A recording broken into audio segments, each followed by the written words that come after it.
Vamos a revisar entonces la guía de estudio Photoshop parte teórica.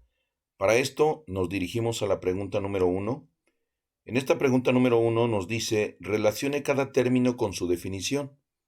Del lado izquierdo nos da 4 elementos y sus correspondientes definiciones en el extremo derecho. Vamos a revisar mapa de bits. Hemos estado acostumbrados a que mapa de bits es una imagen creada con puntos de colores en una cuadrícula. ¿Esto qué quiere decir? Que todas las imágenes que nosotros podamos de alguna manera utilizar están formadas por una cuadrícula. Aunque nosotros veamos un paisaje como tal, ¿sí? Si nosotros le diéramos un acercamiento, podemos observar que cada uno de los colores o dibujos o diseños está generado por una cuadrícula, por elementos que se llaman píxeles. Y de esa manera es como funcionan todas las imágenes. Posteriormente tenemos el elemento rasterizar. De este lado tenemos el elemento rasterizar. Y la definición de rasterizar es convertir una imagen almacenada por una fórmula geométrica en píxeles. También tenemos el elemento remuestrear. La definición de muestrear es ajustar el número de píxeles en la imagen. Y por lo tanto, la última opción de vector corresponde a, es una imagen que se crea definiendo puntos y curvas. Pregunta número 2. La pregunta número 2 dice, ¿cuál es uno de los beneficios del diseño iterativo? Cuando hablamos de iteración, nos referimos a un ciclo, es decir, cuando tenemos dos personas, tenemos una persona que es la que contrata y tenemos a otra persona que es el diseñador. Y entonces el contratante siempre está tratando de explicarle al diseñador qué es lo que necesita. Cuando hablamos de una relación iterativa, que quiere decir de ida y vuelta, uno le solicita qué hacer y la otra le muestra el trabajo que está haciendo. Entonces, cuando hablamos de iterativo, quiere decir de ida y vuelta, es un ciclo. Conversacionalmente es hablar y recibir. Por lo tanto, aquí nuestra respuesta correspondiente sería, en este caso,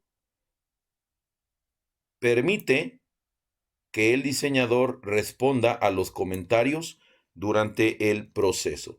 Esa sería nuestra respuesta. Y nos muestra una opción aquí. Dice que una imagen se modifica el número de píxeles de la misma. Al que se modifica el número de píxeles. Entonces, cuando nosotros tenemos una imagen como esta que teníamos aquí, podemos observar que la imagen tiene un tamaño en específico, 1200 por 600 píxeles. Pero ¿qué pasa si nosotros entonces aplicamos la herramienta de recorte? Aplicamos la herramienta y entonces nuestra imagen queda más pequeña. Cuando nosotros revisamos su tamaño ya no es de 1200, ahora es de 791 por 600. Entonces, de esa manera podemos concluir que la respuesta es la opción recortar. Al recortar una imagen se modifica el número de píxeles de la misma. Pregunta número 4. ¿Qué afirmaciones describen los procesos de kerning y tracking? Selecciona 2. Nos da A, B, C y D. Para esto lo principal es primero definir qué es kerning y qué es tracking.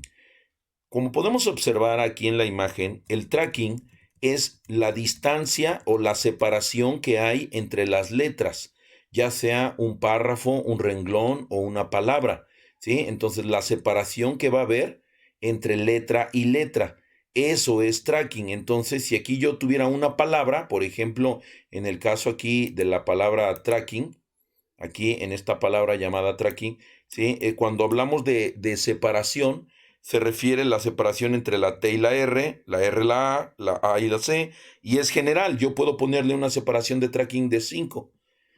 Sin embargo, para kerning, como podemos observar, el kerning es la separación entre pares de letras, como por ejemplo la letra B, la letra A, observa, y entonces puedo separar entre pares para que en algún momento dado no se vea muy, la palabra no se vea muy separada, entonces puedo juntar entre pares de letras.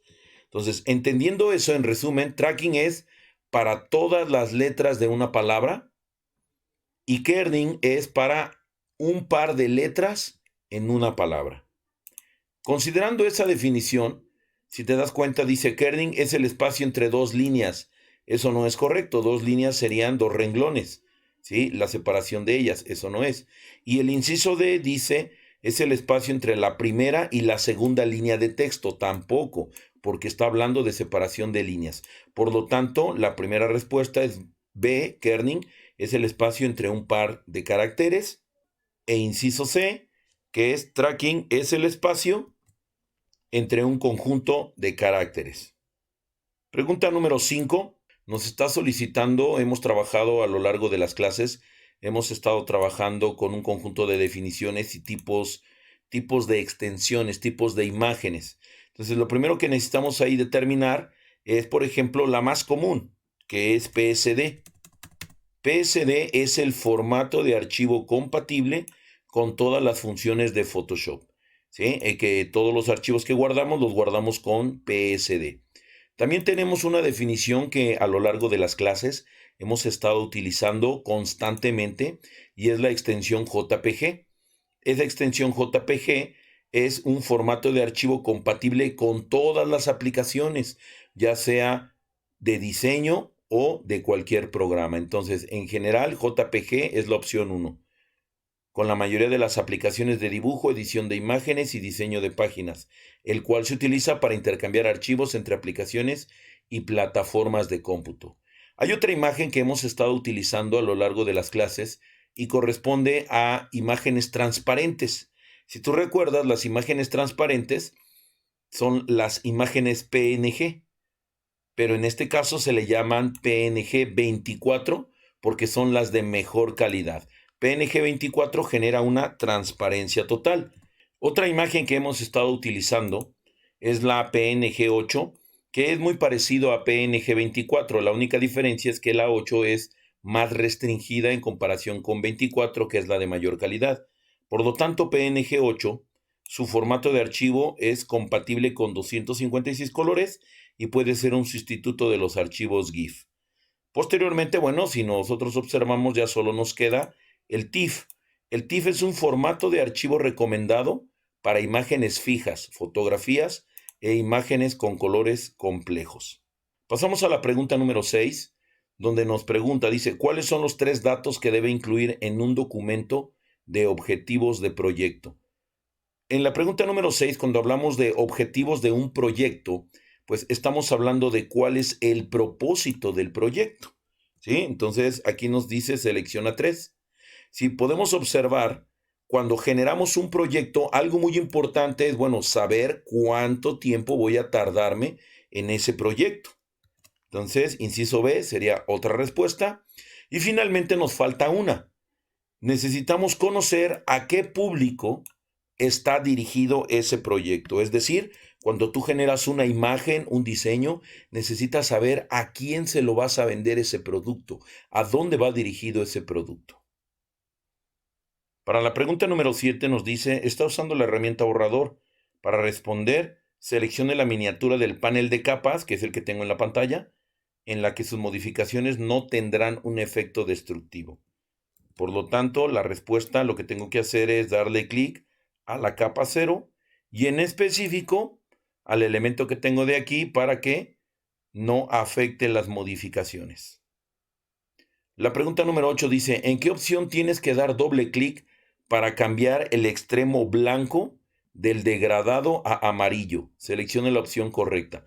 Entonces, aquí nos genera un objeto ya con un degradado de blanco, de negro hacia blanco.